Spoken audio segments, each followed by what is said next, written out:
Hello, everybody, and welcome to another live stream here, the Epic Marvel Podcast YouTube page.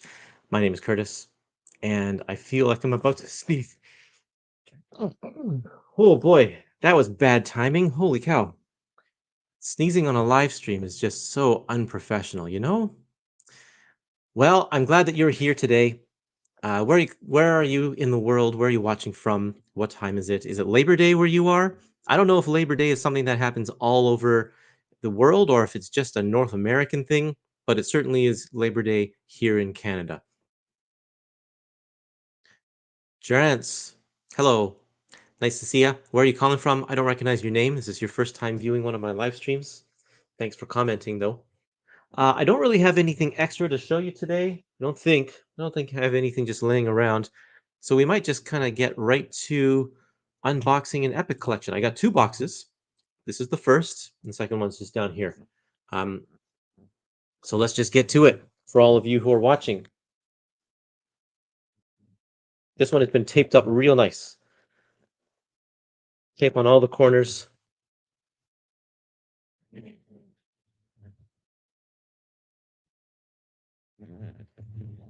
New subscriber from Tennessee. Well, thanks very much. Nice to see you. Surprise show. They're all surprises, James. They're always there, but you're always there too. So I'm surprised if you're not watching. Same with you, Partworks comic reader.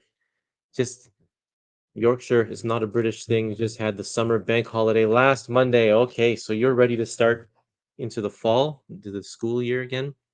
Phil, you're here as always. Very nice. What do we have today? What are we looking at? A piece of cardboard? Oh, it's an Iron Man Epic Collection. Iron Man, The Age of Innocence. And you can tell from this cover that this is the 90s.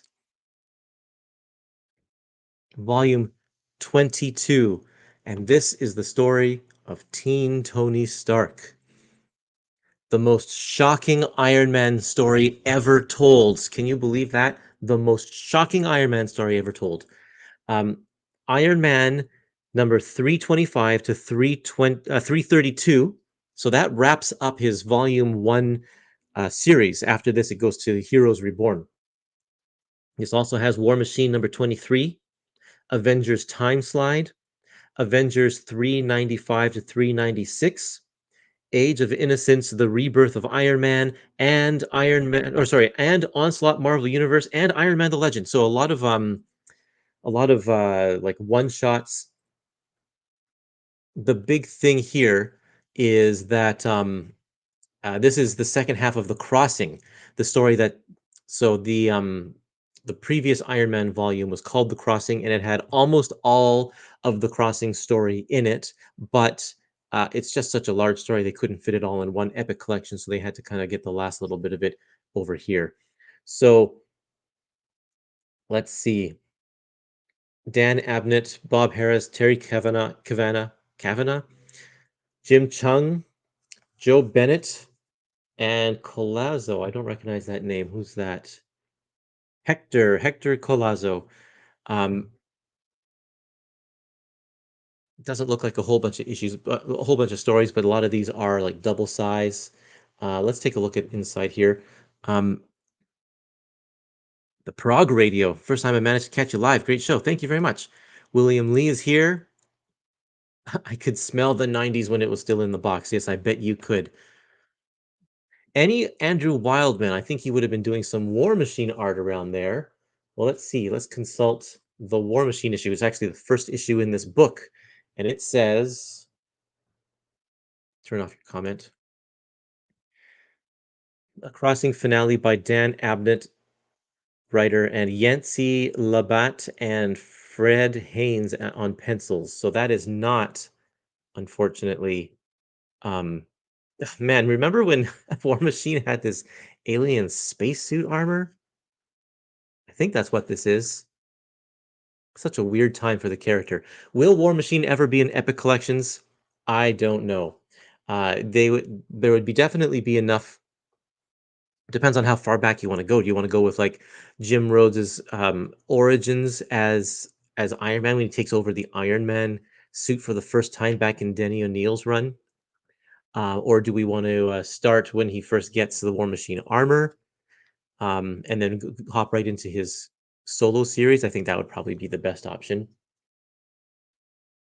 So the first issue is War Machine. The second issue is Avengers Time Slide with Roger Cruz art. Very 90s. Look at that. Paper looks a little glossy because my light is shining right on it, but it's the same standard paper that Epics have always been using. And then, so Time Slide, I'm pretty sure that's the story where Tony Stark becomes a teenager, or maybe that happened in the last volume. I don't remember it anymore. But here he is as a teenager, and we're going to spend this whole book with him as Teen Tony, and only gets rebooted because he gets sent to another reality, Heroes Reborn. I gotta say, oh man, Teen Tony, what a wild ride! Yes, it is the most shocking Iron Man story ever told.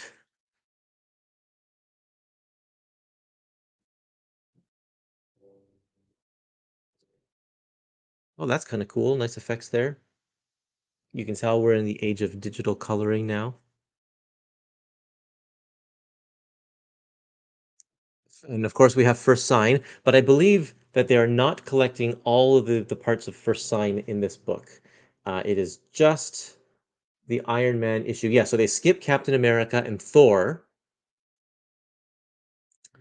um, because Iron Man's not in there. And then we have the Iron Man chapter of First Sign and the Avengers chapter of First Sign. But all four parts are already in the Thor Epic Collection and already in the Captain America Epic Collections in full. And so it's nice that we don't have to have all that double dipping all over again. Let's skip ahead a little bit. Jim Chung does the artwork. It's very early stuff. Doesn't look like his work would eventually evolve to. So if you want to get a little taste of what his work was like way back when, there, that's a nice page with a lot of spot blacks.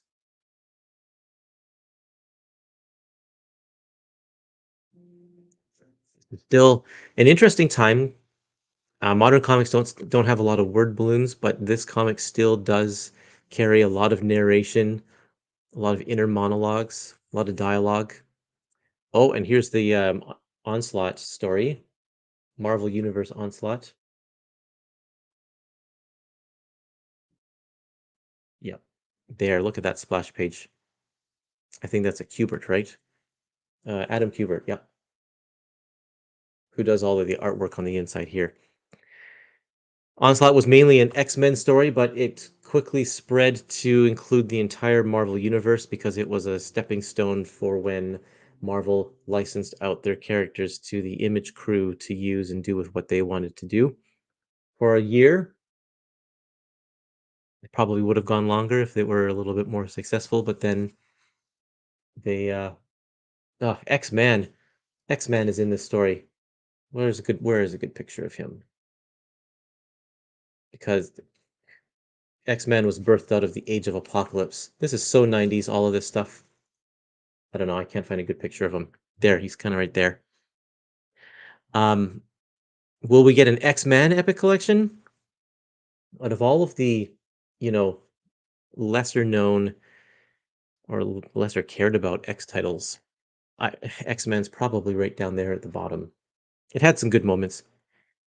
Kind of like Generation X, it kind of meandered and didn't really have a direction for a lot of its purpose. It ran for 75 issues. This is Iron Man the Legend. It's a whole one shot of basically bonus material. Scary monsters. And it was served as like a eulogy for Iron Man's title because Iron Man died supposedly, and they were rebooting his story from the beginning in a separate universe. So this was just a tribute to all of the whole everything about Iron Man from the very beginning. Anyway, there we go. That's it. That is Iron Man Epic Collection Volume. What is this? 22. Um, Age of Innocence. Will the Amazing Spider Girl get an Epic Collection? I bet it will. Once they finish collecting the first series, I bet this volume after that will collect the Amazing Spider Girl stuff. I think it'll just right on continue on in the same line. Max Appleman is here. Hi, Max. Nice to see you. I want a Cable Epic Collection because he's the best mutant. So not X-Man. You don't like X-Man. You'd rather have Cable. I can dig that. Absolutely. Okay, I got another box. Where'd it go?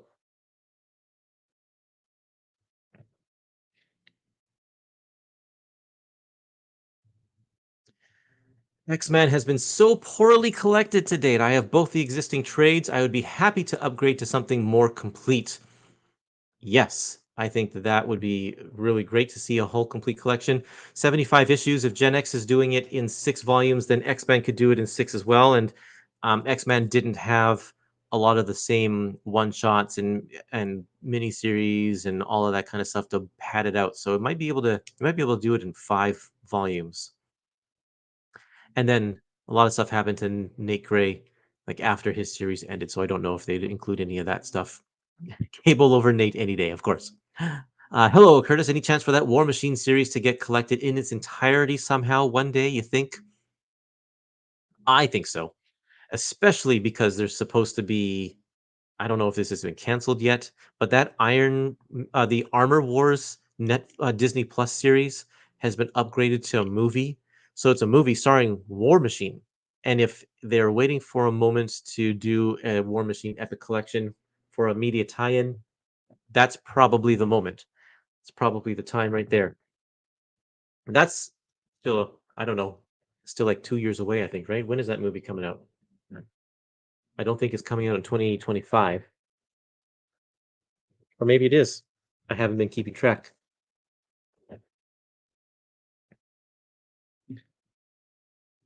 I need more Daredevil. If the Epic line would convert to only collecting Daredevil, that would be cool. That would be great, right? Just to have, you know, how many releases a month? Um, like three or four Daredevil titles a month. Oh, this is a nice surprise. Look at this. Put this down here. I don't use Marvel has been sending a few non-epic items to me lately, which is kind of cool. Um, Power Pack Into the Storm. This is a digest size book. Uh, Want to compare it to the size there. This is the same size, I believe, as the compact DC books that have been coming out, and they're great for school libraries. They fit on those smaller bookshelves a lot easier. And this is collecting Power Pack Grow Up 2019 #1 plus Power Pack Into the Storm 1 through 5, and um, by Simonson and Brigman, which is the original team that did the series way back in the 80s. Power Pack is a series that I would love to see in Epic Collections. It was actually really great. I enjoyed it for majority of its run. This is, of course, newer content, more modern stuff. Um, but oh yeah, we're going to revisit all the same characters that we see from the Power Pack series. These are kids. It's hard to track because I feel like some of these kids are growing faster than others. Some of them aren't some of them adults now, and some of them are still like really, really little kids. They are not growing at the same rate. Into the Storm. Oh, is this one of those this is one of the retro titles that they've been doing recently where they kind of go back. They use the original creative team and go back in time to revisit a story that takes place in prior history. So like that's why Storm has the mohawk. This is definitely a 1980s story. So that's cool. I'll give that a read. I like Power Pack. That's awesome. These ones are only 14 bucks for a nice small little package. That's kind of cool. Okay, the Epic collections though, because I know that's what you're here to see. I got two in this box. One is a new printing of Fantastic Four Epic Collection Volume 1, The World's Greatest Comic Magazine.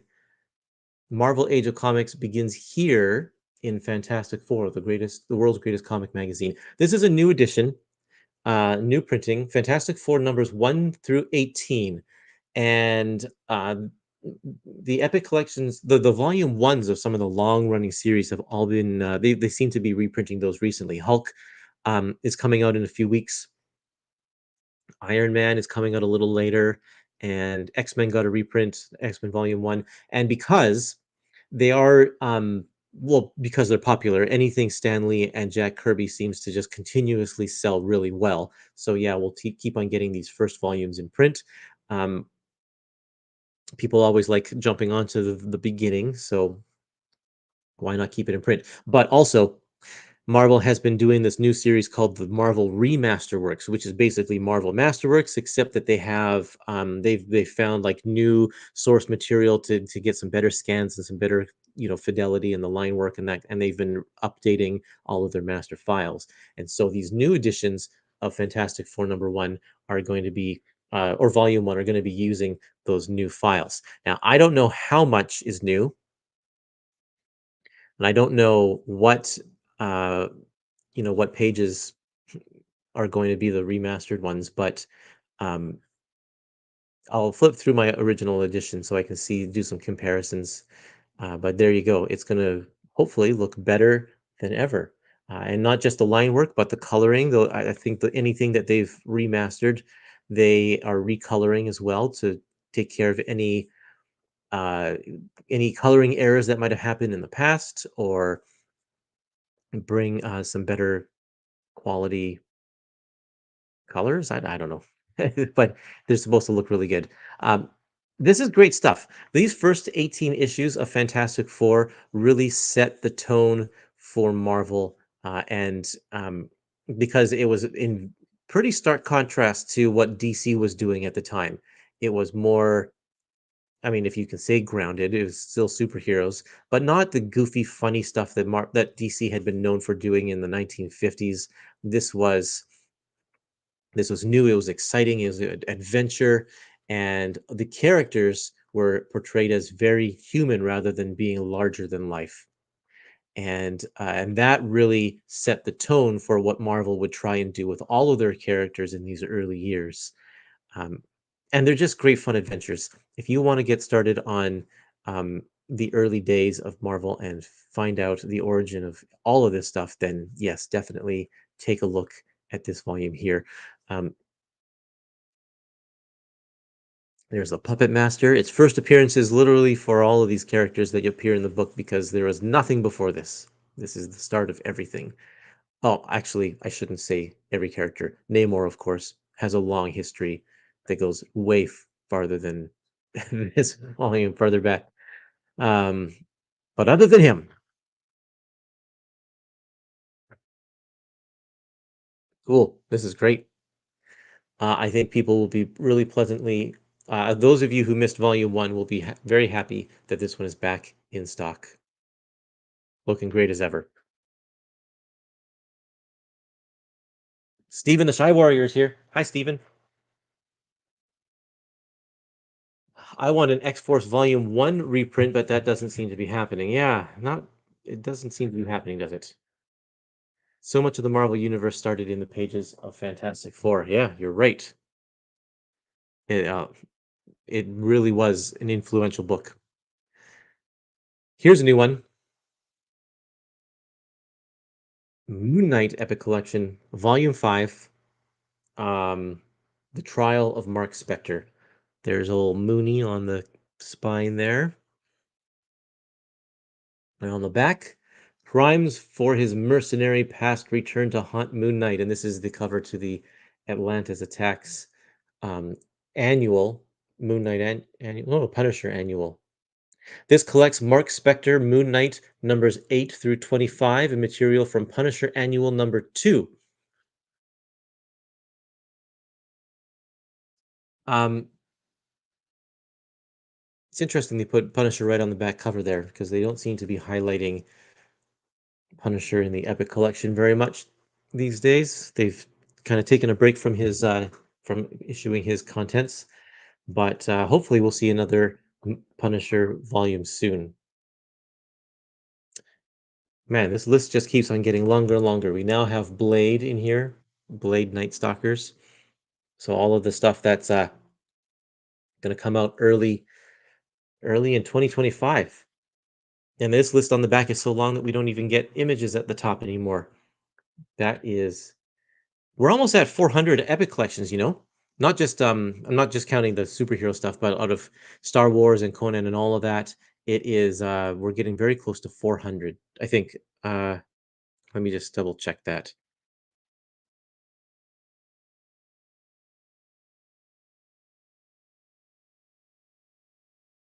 So this volume, Moon Knight, is epic number 397. So three more epics and we'll hit 400. That's pretty amazing. 400 epic collections.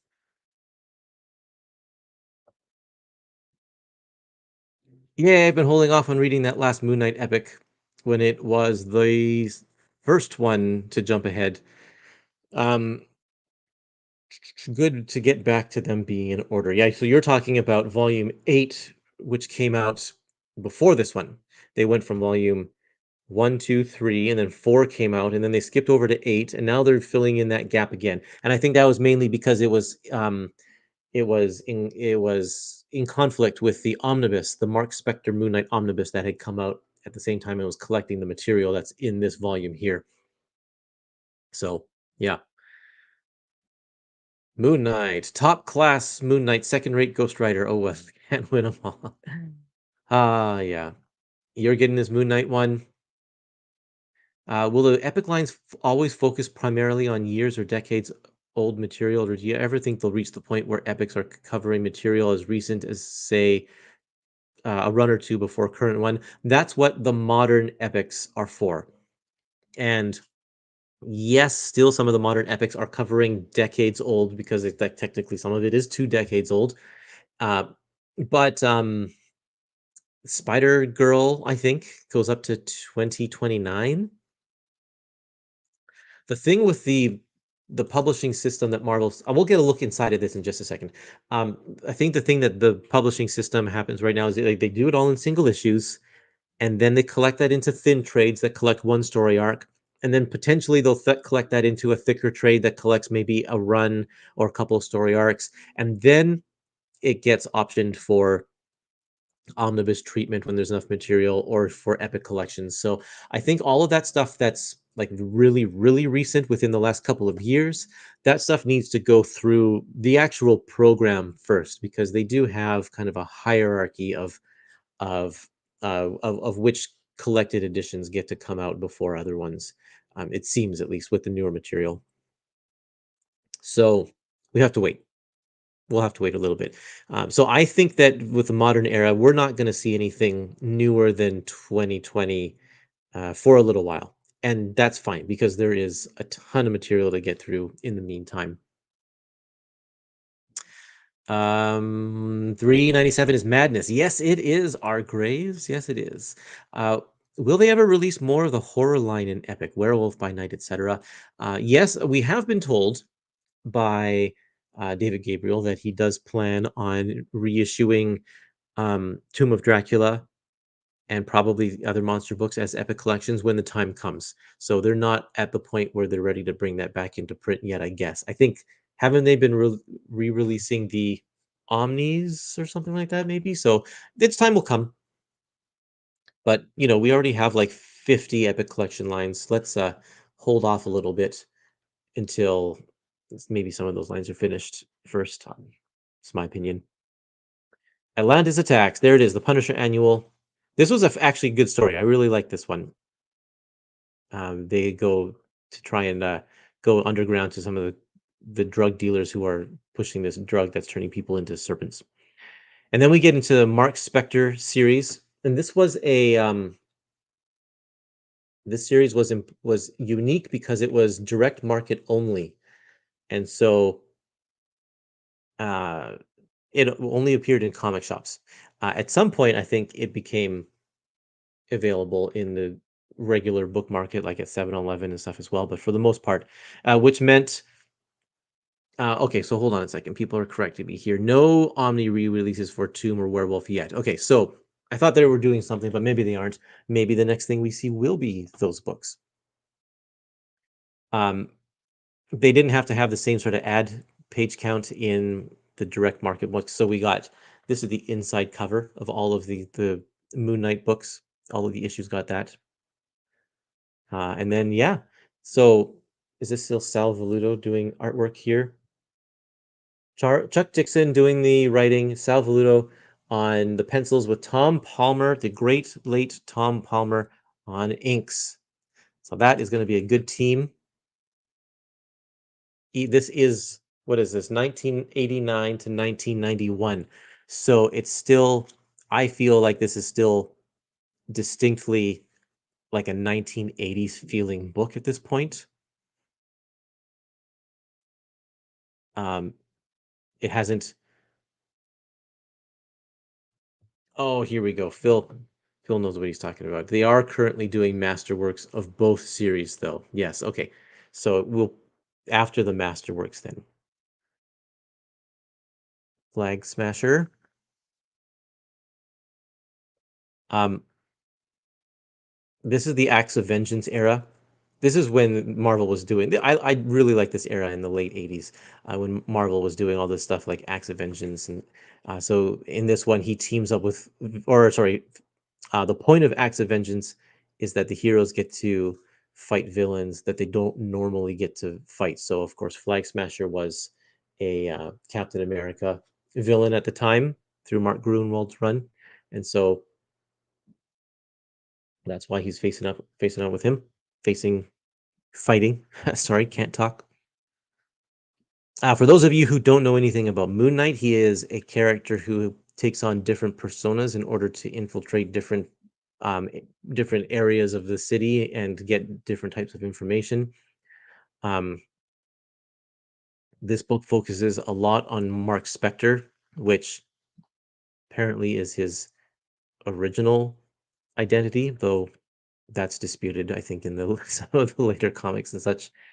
And he gets in big trouble, as you can see. This cover, I think, is supposed to be paying homage to the Trial of Reed Richards cover by John Byrne, I think. But yeah, I think I was saying earlier that this still distinctly feels like a late '80s book. Even yeah, it was late '80s, and so it hasn't succumbed to the the digital and extreme nature of the '90s that happened even just a few years after this. Spider-Man guest stars.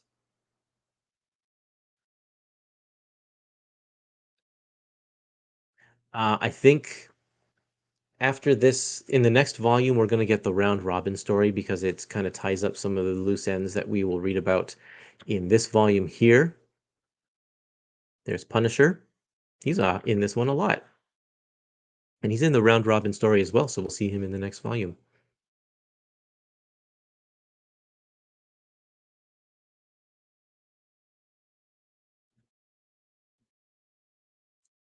This is a lot of stuff, fun stuff. Um,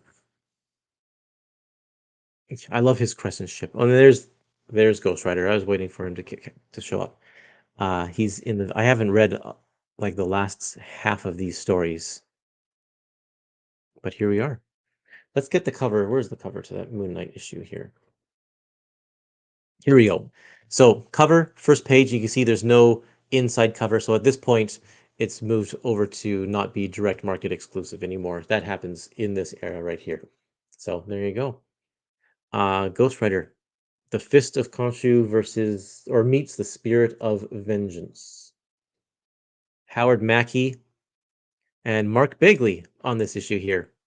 I like Mark Bagley. A lot of people, I always thought that everybody liked that guy, but since my Epic Collection group has started, I find that a lot of people are like, I don't like that guy, but I find nothing wrong with him. I really like his dynamic poses. I think he's a good storyteller. I especially like how he evolved through the Ultimate Spider-Man era. Um, even though he was rushing a lot of that stuff. So some of it doesn't look as great because he was trying to get like 1.5 issues done per month. There you go. Yeah, this is fun. So what kind of bonus features are in this book? I don't think that there are many. We have a pinup from Marvel's Superheroes #4 by Sal. And then it's some original art. I like this one because you see the red marks on here. That's where they wanted to put some color holds. Um, and then one more. So not very much, only 4 pages of bonus features. There you go.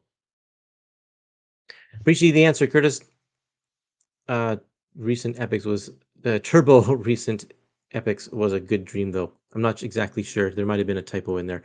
Um, you found the Bendis Moon Knight Complete Collection at a boot sale recently. That's pretty cool. I've read that stuff and it's a lot of fun. So that I'm sure that will be coming to modern epic collections at some point. I also I don't know anything about this era of Moon Knight, but it looks sick. Also, Mark Bagley is the best. Thank you there, Drax. I appreciate that. That's I think so too. So that's good.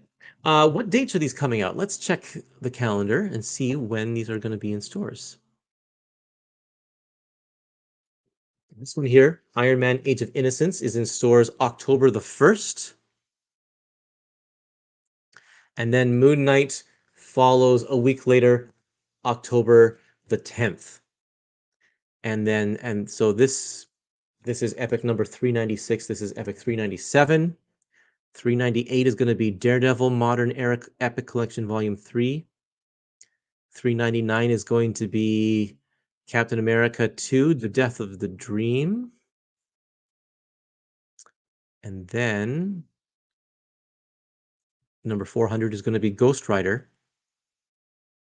Well, there's 2 books that come out that week. Ghost Rider Volume 2, The Salvation Run, and Star Wars The New Republic Volume 8, but I kind of think that a Marvel title should be the 400th, so we're going to call Ghost Rider Salvation Run, we're going to call that the 400th epic. So that's that, and that's coming out on October the 29th. So we're not too far away from that milestone. Curtis, is there a chance you'll be doing some video or live stream on the new DC Finest books? Well, yes, actually, I do have plans to do that. I'll be doing some unboxings. At this point, I'm not going to be getting them in advance like the Marvel ones. Um, so it won't be advanced looks, but I will do some unboxings when I get them for myself, along with all of the rest of you. And I do have plans with Dom of X. If you've seen that YouTube channel, he's going heavy into the DC Finest as well. So I think the two of us are going to team up, and um, we're going to team up and do some coverage of the DC Finest stuff. And I'm going to get some social media together. If you go searching, you may just find some social media uh, accounts that I've tried starting up, um, called the Finest DC channel. I haven't made that public yet because I'm not quite ready to go public with it. But for all of you watching on a live stream, you can do a search and see if you can find those. I know James, you probably will, right, James? Um, one of my favorite reads, one of my favorites to read right now. Yeah, good, excellent. Well, you know what? Oh, I forgot about this one. When is Fantastic Four? When is this reprint coming out? Let's see here. When is this reprint coming out? On the 8th, October the 8th. So same week as Moon Knight, which is why I got them in this box at the same time. They're coming out the same week. So October the 8th.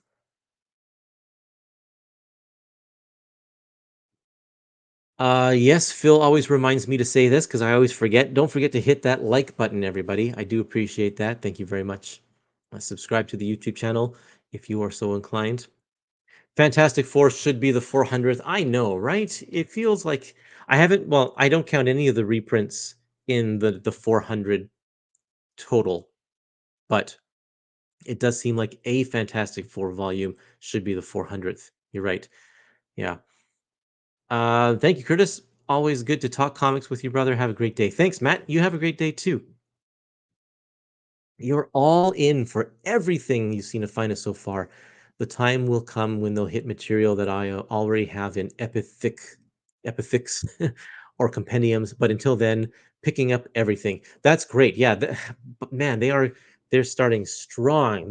Three, there's five DC Finest coming out in the first couple of months, and then after that, it's three a month. So if you couple that and you're all in for epic collections as well, which are like 5 or 6 a month, that is a lot to get every single month. You A lot of people are gonna have to be picking and choosing, I think. Um, I'm going to go all in at least the start to see how it goes, and see if I can keep up with it. So, yeah. Um, James, you're looking for it now. I love your avatar. This is exactly how I picture you all the time on your computer, like, oh, gotta do all the things. So you'll probably, you know what? Maybe I'll help you out here. Let's see if I can find the link for DC Finest here. Finest DC.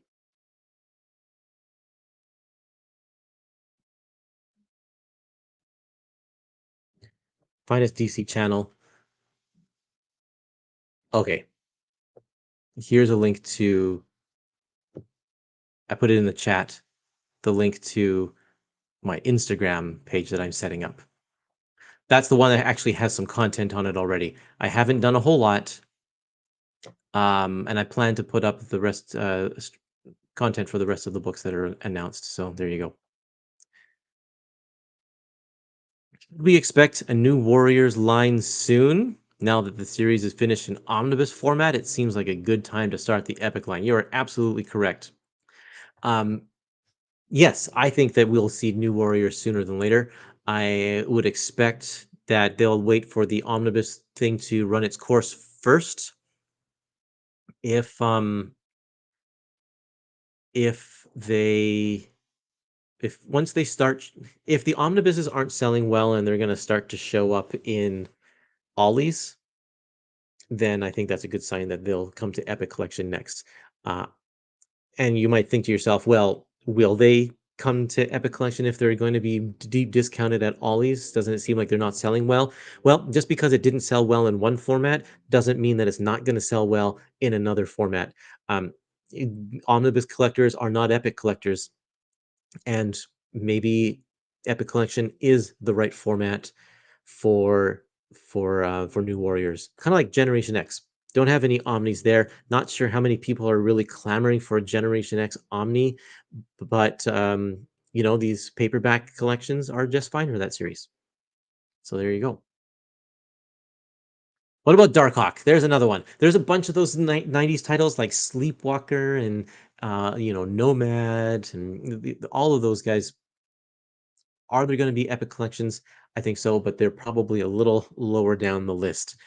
The only way they'll bump up the list is if they're going to get some sort of media presence in the movies or TV that Marvel will try and capitalize on. So if we see Darkhawk get its own Disney Plus show, which would kind of be cool, or maybe if he shows up in a movie, then we'll probably get the Epic Collection. Otherwise, we're going to have to wait for some of these other lines to run their course. When are we getting Born Again? It's not that far away. Daredevil only has a few more volumes to go.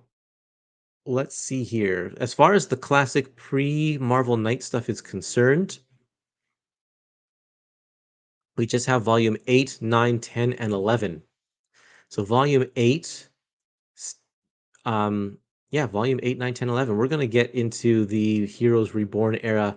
Well, not just the Heroes Reborn stuff. We're going to get into the Frank Miller era. If they keep going chronologically in order from the beginning, like they have been doing, Born Again is at the tail end of that run. So it's going to be, actually, it still might be like 4 years. Sorry, that's disappointing to hear, but that might be the case because they still have 4 volumes, and if they do 1 classic volume a year for like 70s, 80s volume like they've been doing, it's still gonna take 4 years. Hmm. Hopefully, they'll speed that up a bit.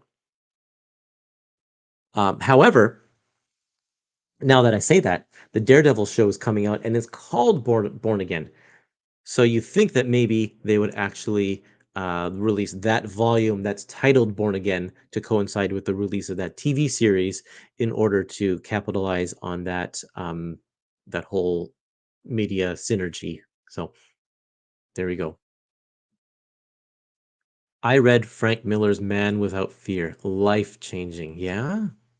Uh, you're saying hopefully. Yep. We'll see. Um, Dawson, did you just change your profile pic? Well, no, you didn't. Okay. I think that is you really want to read Born Again in epic form. Up to date on DC part work. Current commute reading is 2000 AD. Next up is the epic to be read stack. Those part work collections are pretty cool. Um, I if they sold those in North America, I would be tempted if they hadn't already announced DC Finest. In fact, I probably if they had, I would have probably collected them all, and I'd be like, "What? I can't do DC Finest because I'm already so in deep with that collection." Anyway, there are great options out there, but I think DC Finest looks like it's going to be right up my alley. Very comprehensive, and I'm looking very much forward to diving in. Ah, we're getting some late people coming in here. Rascal Wolf is late. Logan, you're late. Well, you know what? I forgive all of you. At least you're here. There is going to be double dipping, absolutely. Currently finishing up Miss Marvel Epic 2. Really liking it. Well, that's good. I felt like Epic 2 really lost some steam toward the end of it, and it was kind of a hodgepodge of different titles. There was definitely some good moments, but uh, once once Claremont and the original creators kind of finished what they were doing, it didn't have the same sort of direction. Um, especially they, and that one's weird because they tried to retroactively put in some comics that were made contemporary but then published later in the 90s and try to arrange them in the right order for the sake of the reading order of that epic collection, which I'm of two minds about. One is like, well, I thought epics were only going to do contemporary stuff, and then my other mind was like, well, it was meant to be published here, so it's good that they're putting it here. Didn't really help the reading of the whole overall story though. Have you missed everything? You've missed everything, Logan Wayne. You missed everything. You missed this Moon Knight epic, and you missed this Fantastic Four epic collection, and you missed this Iron Man epic collection. That's what you missed. You shouldn't have been sleeping. Holidays are not for sleeping in. Yes, it's not mapped in publishing order. Yeah, it's published in a reading order. Very few epic collections do that, where they take them out of order and publish them in the reading order. Uh, a few of them, like I happen to have this Spider-Man Deadpool epic that I'm reading right now, it decided to not do things in publication order because it really messed up the storyline. So they have mixed it up a bit so that it's in the proper reading order, which I actually do appreciate in that case. Because some pretty life-changing things happen in the crossover story that happens at the beginning of this book here. Um, okay, we've been on for 45 minutes. I think that's long enough for a live stream. I thank everybody for coming out and being a part of it, even if you were late, Logan and Rascal Wolf. Yes, I am calling you out, but it's not really your fault because I didn't even tell you that I was going to do a live stream, right? So maybe I can just blame myself. Anyway, those are the epic collections we're talking about today. Oh, thank you for watching, everybody. Um, oh man, I gotta. Okay, I'll answer one more question. How is your artist-focused book coming? It is very good. I've sent it off to Marvel for approval. For those of you who don't know, I've been working on an art book with Russell Dodderman, who is a fantastic modern Marvel artist. It's been around for many years. Did the Jane Foster Thor story with Jason Aaron. Worked on Scarlet Witch, and has just done a ton of really great stuff. Anyway, we got the publisher I work for, Clover Press. We have a Marvel license, and um, so we've been doing some art books. Marvel art of David Mack, Marvel art of Alex Malev, and pretty soon coming up, we have the Marvel art of Russell Dodderman, and it's been really, really great. And I finished the draft um, and got Russell to sign off on it. He's super happy, and now it's in Marvel's hands, it's under review. And once they give us the okay, then we'll send it to print. We'll send it to press. Then it'll be printed, and then it'll be in stores. So pretty exciting. Yeah, really looking forward to that book coming out. Okay, everyone's saying goodbye. Rascal Wolf is crying because I'm already leaving. Thanks, Phil. Appreciate it. Enjoy the rest of your Labor Day. Thank you, and thank you for spelling labor the correct way. See everybody later. Have a great Labor Day.